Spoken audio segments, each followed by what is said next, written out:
30 ವರ್ಷದ ಯುವಕ ಅಣ್ಣ ಹಾಗೂ ಅಣ್ಣನ ಮಕ್ಕಳಿಂದಲೇ ಕೊಲೆಯಾಗಿ ಹೋಗಿರುವಂತಹ ಘಟನೆ ಇವತ್ತು ನಡೆದಿರುವಂತದ್ದು. ಯೋಗೇಶ್ ಅಣ್ಣ ಲಿಂಗರಾಜು, ಲಿಂಗರಾಜು ಮಕ್ಕಳಾದಂತ ಭರತ್ ಹಾಗೂ ದರ್ಶನ್ ಕೊಲೆ ಮಾಡಿರುವಂತಹ ಆರೋಪಿಗಳು ಮನೆಯ ಕೊಟ್ಟಿಗೆಯಲ್ಲಿದ್ದಂತಹ ಸಂದರ್ಭದಲ್ಲಿ ಸುಮಾರು 28 ಬಾರಿ ಚಾಕುವಿನಿಂದ ಹಿರಿದು ಯೋಗೇಶನನ್ನ ಕೊಲೆ ಮಾಡಿದ್ದಾರೆ. 21ನೇ ತಾರೀಕು ಮದುವೆ ಆಗ್ಬೇಕಾಗಿತ್ತು. ಇನ್ವಿಟೇಷನ್ ಅನ್ನ ಎಲ್ಲಾ ಸಂಬಂಧಿಕರು ಊರ್ನವ್ರಿಗೆಲ್ಲ ಹಂಚಾಗಿತ್ತು. ಈ ಹವನ ಪತ್ರಿಕೆಯಲ್ಲಿ ಅಣ್ಣ ಅಂದ್ರೆ ಕೊಲೆ ಆರೋಪಿ ಇದ್ದಾನೆ, ಅಣ್ಣನ ಹೆಸರು ಕೂಡ ಹಾಕೊಂಡಿದ್ರು. ಯಾವುದೇ ದ್ವೇಷ ಬೇಡ ಅನ್ನೋ ಒಂದು ನಿಟ್ಟಿನಲ್ಲಿ ಹೆಸರನ್ನು ಕೂಡ ಹಾಕಿದ್ರು. ಮದ್ವೆಗ್ ಬರ್ಬೇಕು ಅಂತ ಅವನು ಕರೆದಿದ್ರು. ಎಲ್ಲಾ ಸರಿ ಹೋಗುವ ಆ ರೀತಿ ಒಂದ್ ರೀತಿ ಬೆಳವಣಿಗೆಯನ್ನ ಕೊಲೆಯಾದಂತ ಯುವಕ ಮಾಡ್ಕೊಂಡಿದ್ದ. ಆದ್ರೆ ಅಣ್ಣ ಅದ್ಯಾವುದಕ್ಕೂ ಬೆಲೆ ಕೊಡದಂತೆ ತಾನು ಮುಂದೆ ನಿಂತು ಮದುವೆ ಮಾಡ್ಬೇಕಾಗಿ ಜವಾಬ್ದಾರಿಯನ್ನ ಹೊತ್ಕೋಬೇಕಾಗಿದ್ದವನು ತಮ್ಮನನ್ನೇ ಕೊಲೆ ಮಾಡಿರುವಂತ ದಾರುಣ ಘಟನೆ ನಡೆದಿರುವಂತದ್ದು. ಅಂದ್ರೆ ಯೋಗೇಶ್ ಹಾಗೂ ಕೊಲೆ ಆರೋಪಿ ಏನು ಲಿಂಗರಾಜ್ ಇದ್ದಾರೆ, ಅವ್ರಿಗೂ ಮತ್ತೆ ಯೋಗೇಶ್ಗೂ ಸಾಕಷ್ಟು ದಿನಗಳಿಂದ ಜಮೀನು ವಿಚಾರವಾಗಿ ಗಲಾಟೆಗಳು ನಡೆದಿದ್ವು. ಜೊತೆಗೆ ಕೋರ್ಟ್ ಮೆಟ್ಟಿಲ್ ಕೂಡ ಈ ವಿವಾದ ಏರಿತ್ತು. ಅಂದ್ರೆ ಸುಮಾರು 12 ಎಕರೆ ಜಮೀನು ಇವರಿಗೆ ಪಿತ್ರಾರ್ಜಿತ ಆಸ್ತಿ ಬಂದಿತ್ತು. ಜೊತೆಗೆ ಇವರೆಲ್ಲ ಒಟ್ಟಿಗೆ ಇದ್ದಂತ ಸಂದರ್ಭದಲ್ಲಿ ಒಂದು ಆರ್ಥಿಕವಾಗಿ ಚೆನ್ನಾಗಿದ್ರು. ಒಂದು 8 ಎಕರೆ ಜಮೀನನ್ನ ಖರೀದಿ ಮಾಡಿದ್ರು.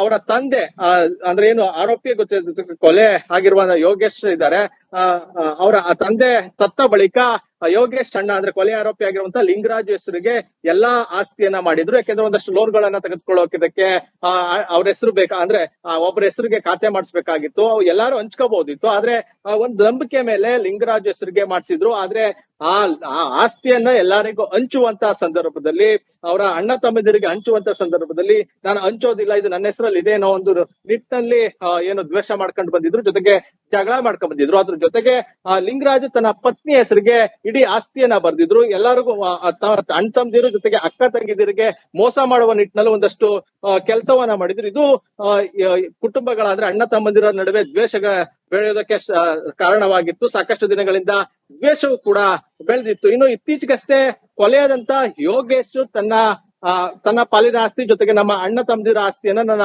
ಅಣ್ಣ ಗುಳು ಮಾಡಿದ್ದಾನೆ, ಹೊಡೆದಿದ್ದಾನೆ, ಮೋಸ ಮಾಡಿದ್ದಾನೆ. ಹಾಗಾಗಿ ಇಡೀ ಆಸ್ತಿಯನ್ನ ನನ್ನ ತಾಯಿ ಹೆಸರಿಗೆ ಮಾಡ್ಕೊಡಿ ಅಂತ ಹೇಳಿ ಇತ್ತೀಚೆಗೆ ಹಿರಿಯ ನಾಗರಿಕರ ಇಲಾಖೆ ಜೊತೆಗೆ ಅವ್ರಿಗೆ ಸಂಬಂಧಪಟ್ಟ ಒಂದು ಅಧಿಕಾರಿಗಳಿಗೆ ಮನವಿಯನ್ನ ಸಲ್ಲಿಸಿದ್ರು. ಜೊತೆಗೆ ಒಂದು ಆ ನಿಟ್ಟಿನಲ್ಲಿ ಹೋರಾಟವನ್ನ ಮಾಡ್ಕೊಂಡು ಬರ್ತಾ ಇದ್ರು.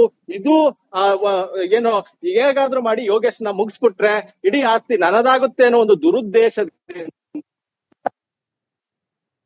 ಓಕೆ, ಥ್ಯಾಂಕ್ ಯು ಆನಂದ್ ಮಾಹಿತಿಗಾಗಿ.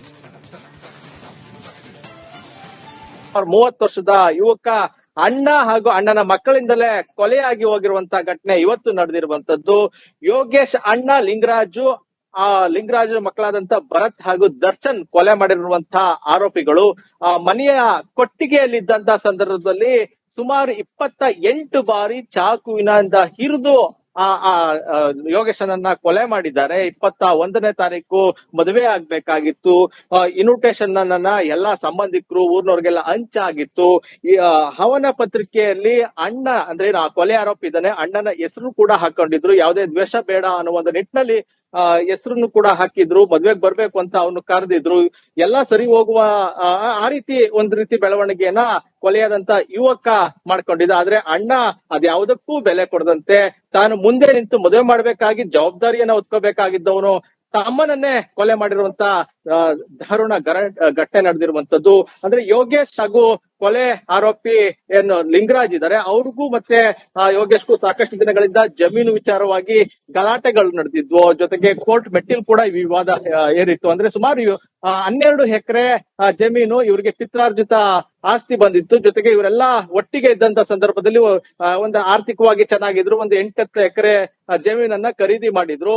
ಅವರ ತಂದೆ ಅಂದ್ರೆ ಏನು ಆರೋಪಿ ಕೊಲೆ ಆಗಿರುವ ಯೋಗೇಶ್ ಇದ್ದಾರೆ, ಅವರ ತಂದೆ ಸತ್ತ ಬಳಿಕ ಯೋಗೇಶ್ ಅಣ್ಣ ಅಂದ್ರೆ ಕೊಲೆ ಆರೋಪಿ ಆಗಿರುವಂತ ಲಿಂಗರಾಜ್ ಹೆಸರಿಗೆ ಎಲ್ಲಾ ಆಸ್ತಿಯನ್ನ ಮಾಡಿದ್ರು. ಯಾಕೆಂದ್ರೆ ಒಂದಷ್ಟು ಲೋನ್ಗಳನ್ನ ತೆಗೆದುಕೊಳ್ಳೋಕೆ ಅವ್ರ ಹೆಸರು ಅಂದ್ರೆ ಒಬ್ಬರ ಹೆಸರಿಗೆ ಖಾತೆ ಮಾಡಿಸ್ಬೇಕಾಗಿತ್ತು. ಎಲ್ಲಾರು ಹಂಚ್ಕೋಬಹುದಿತ್ತು. ಆದ್ರೆ ಒಂದ್ ನಂಬಿಕೆ ಮೇಲೆ ಲಿಂಗರಾಜ್ ಹೆಸರಿಗೆ ಮಾಡಿಸಿದ್ರು. ಆದ್ರೆ ಆ ಆಸ್ತಿಯನ್ನ ಎಲ್ಲರಿಗೂ ಹಂಚುವಂತ ಸಂದರ್ಭದಲ್ಲಿ, ಅವರ ಅಣ್ಣ ತಮ್ಮಂದಿರಿಗೆ ಹಂಚುವಂತ ಸಂದರ್ಭದಲ್ಲಿ ನಾನು ಹಂಚೋದಿಲ್ಲ, ಇದು ನನ್ನ ಹೆಸರಲ್ಲಿ ಇದೆ ಅನ್ನೋ ಒಂದು ನಿಟ್ಟಿನಲ್ಲಿ ಏನು ದ್ವೇಷ ಮಾಡ್ಕೊಂಡು ಬಂದಿದ್ರು. ಜೊತೆಗೆ ಜಗಳ ಮಾಡ್ಕೊಂಡ್ ಬಂದಿದ್ರು. ಅದ್ರ ಜೊತೆಗೆ ಲಿಂಗರಾಜು ತನ್ನ ಪತ್ನಿ ಹೆಸರಿಗೆ ಇಡೀ ಆಸ್ತಿಯನ್ನ ಬರ್ದಿದ್ರು. ಎಲ್ಲರಿಗೂ ಅಣ್ಣ ತಮ್ಮದಿರು ಜೊತೆಗೆ ಅಕ್ಕ ತಂಗಿದಿರಿಗೆ ಮೋಸ ಮಾಡುವ ನಿಟ್ಟಿನಲ್ಲಿ ಒಂದಷ್ಟು ಕೆಲಸವನ್ನ ಮಾಡಿದ್ರು. ಇದು ಕುಟುಂಬಗಳಾದ್ರೆ ಅಣ್ಣ ತಮ್ಮಂದಿರ ನಡುವೆ ದ್ವೇಷ ಬೆಳೆಯೋದಕ್ಕೆ ಕಾರಣವಾಗಿತ್ತು. ಸಾಕಷ್ಟು ದಿನಗಳಿಂದ ದ್ವೇಷವು ಕೂಡ ಬೆಳೆದಿತ್ತು. ಇನ್ನು ಇತ್ತೀಚೆಗಷ್ಟೇ ಕೊಲೆಯಾದಂತ ಯೋಗೇಶ್ ತನ್ನ ಪಾಲಿನ ಆಸ್ತಿ ಜೊತೆಗೆ ನಮ್ಮ ಅಣ್ಣ ತಮ್ಮದಿರ ಆಸ್ತಿಯನ್ನ ನನ್ನ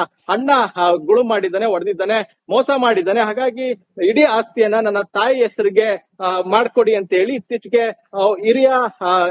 ಹಿರಿಯ ನಾಗರಿಕರ ಇಲಾಖೆ ಜೊತೆಗೆ ಅವ್ರಿಗೆ ಸಂಬಂಧಪಟ್ಟ ಒಂದು ಅಧಿಕಾರಿಗಳಿಗೆ ಮನವಿಯನ್ನ ಸಲ್ಲಿಸಿದ್ರು. ಜೊತೆಗೆ ಒಂದು ಆ ನಿಟ್ಟಿನಲ್ಲಿ ಹೋರಾಟವನ್ನ ಮಾಡ್ಕೊಂಡು ಬರ್ತಾ ಇದ್ರು. ಇದು ಏನು ಹೇಗಾದ್ರೂ ಮಾಡಿ ಯೋಗೇಶ್ನ ಮುಗಿಸ್ಬಿಟ್ರೆ ಇಡೀ ಆಸ್ತಿ ನನ್ನದಾಗುತ್ತೆ ಅನ್ನೋ ಒಂದು ದುರುದ್ದೇಶ ಓಕೆ, ಥ್ಯಾಂಕ್ ಯು ಆನಂದ್ ಮಾಹಿತಿಗಾಗಿ. ಕೂಡ ಹಾಕೊಂಡಿದ್ರು. ಯಾವುದೇ ದ್ವೇಷ ಬೇಡ ಅನ್ನೋ ಒಂದು ನಿಟ್ಟಿನಲ್ಲಿ ಹೆಸರನ್ನು ಕೂಡ ಹಾಕಿದ್ರು. ಮದ್ವೆಗೆ ಬರ್ಬೇಕು ಅಂತ ಅವನು ಕರೆದಿದ್ರು.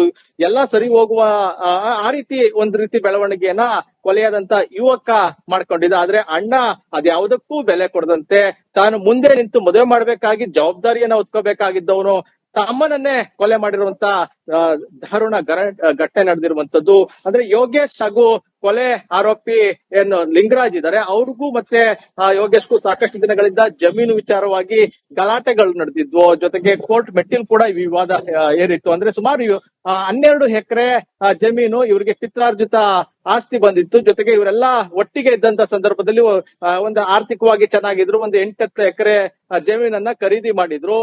ಅವರ ತಂದೆ ಅಂದ್ರೆ ಏನು ಆರೋಪಿ ಕೊಲೆ ಆಗಿರುವ ಯೋಗೇಶ್ ಇದ್ದಾರೆ, ಅವರ ತಂದೆ ಸತ್ತ ಬಳಿಕ ಯೋಗೇಶ್ ಅಣ್ಣ ಅಂದ್ರೆ ಕೊಲೆ ಆರೋಪಿ ಆಗಿರುವಂತ ಲಿಂಗರಾಜ್ ಹೆಸರಿಗೆ ಎಲ್ಲಾ ಆಸ್ತಿಯನ್ನ ಮಾಡಿದ್ರು. ಯಾಕೆಂದ್ರೆ ಒಂದಷ್ಟು ಲೋನ್ಗಳನ್ನ ತೆಗೆದುಕೊಳ್ಳೋಕೆ ಅವ್ರ ಹೆಸರು ಅಂದ್ರೆ ಒಬ್ಬರ ಹೆಸರಿಗೆ ಖಾತೆ ಮಾಡಿಸ್ಬೇಕಾಗಿತ್ತು. ಎಲ್ಲಾರು ಹಂಚ್ಕೋಬಹುದಿತ್ತು. ಆದ್ರೆ ಒಂದು ನಂಬಿಕೆ ಮೇಲೆ ಲಿಂಗರಾಜ್ ಹೆಸರಿಗೆ ಮಾಡಿಸಿದ್ರು. ಆದ್ರೆ ಆ ಆಸ್ತಿಯನ್ನ ಎಲ್ಲರಿಗೂ ಹಂಚುವಂತ ಸಂದರ್ಭದಲ್ಲಿ, ಅವರ ಅಣ್ಣ ತಮ್ಮಂದಿರಿಗೆ ಹಂಚುವಂತ ಸಂದರ್ಭದಲ್ಲಿ ನಾನು ಹಂಚೋದಿಲ್ಲ, ಇದು ನನ್ನ ಹೆಸರಲ್ಲಿ ಇದೆ ಅನ್ನೋ ಒಂದು ನಿಟ್ಟಿನಲ್ಲಿ ಏನು ದ್ವೇಷ ಮಾಡ್ಕೊಂಡು ಬಂದಿದ್ರು. ಜೊತೆಗೆ ಜಗಳ ಮಾಡ್ಕೊಂಡ್ ಬಂದಿದ್ರು. ಅದ್ರ ಜೊತೆಗೆ ಲಿಂಗರಾಜ್ ತನ್ನ ಪತ್ನಿ ಹೆಸರಿಗೆ ಇಡೀ ಆಸ್ತಿಯನ್ನ ಬರ್ದಿದ್ರು. ಎಲ್ಲರಿಗೂ ಅಣ್ಣ ತಮ್ಮದಿರು ಜೊತೆಗೆ ಅಕ್ಕ ತಂಗಿದಿರಿಗೆ ಮೋಸ ಮಾಡುವ ನಿಟ್ಟಿನಲ್ಲಿ ಒಂದಷ್ಟು ಕೆಲಸವನ್ನ ಮಾಡಿದ್ರು. ಇದು ಕುಟುಂಬಗಳಾದ್ರೆ ಅಣ್ಣ ತಮ್ಮಂದಿರ ನಡುವೆ ದ್ವೇಷ ಬೆಳೆಯೋದಕ್ಕೆ ಕಾರಣವಾಗಿತ್ತು. ಸಾಕಷ್ಟು ದಿನಗಳಿಂದ ದ್ವೇಷವು ಕೂಡ ಬೆಳೆದಿತ್ತು. ಇನ್ನು ಇತ್ತೀಚೆಗಷ್ಟೇ ಕೊಲೆಯಾದಂತ ಯೋಗೇಶ್ ತನ್ನ ಪಾಲಿನ ಆಸ್ತಿ ಜೊತೆಗೆ ನಮ್ಮ ಅಣ್ಣ ತಮ್ಮದಿರ ಆಸ್ತಿಯನ್ನ ನನ್ನ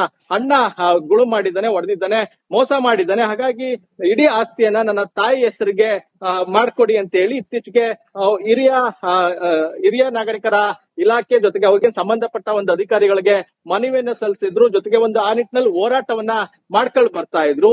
ಇದು ಏನು ಹೇಗಾದ್ರೂ ಮಾಡಿ ಯೋಗೇಶ್ನ ಮುಗಿಸ್ಬಿಟ್ರೆ ಇಡೀ ಆಸ್ತಿ ನನ್ನದಾಗುತ್ತೆ ಅನ್ನೋ ಒಂದು ದುರುದ್ದೇಶ. ಓಕೆ, ಥ್ಯಾಂಕ್ ಯು ಆನಂದ್ ಮಾಹಿತಿಗಾಗಿ.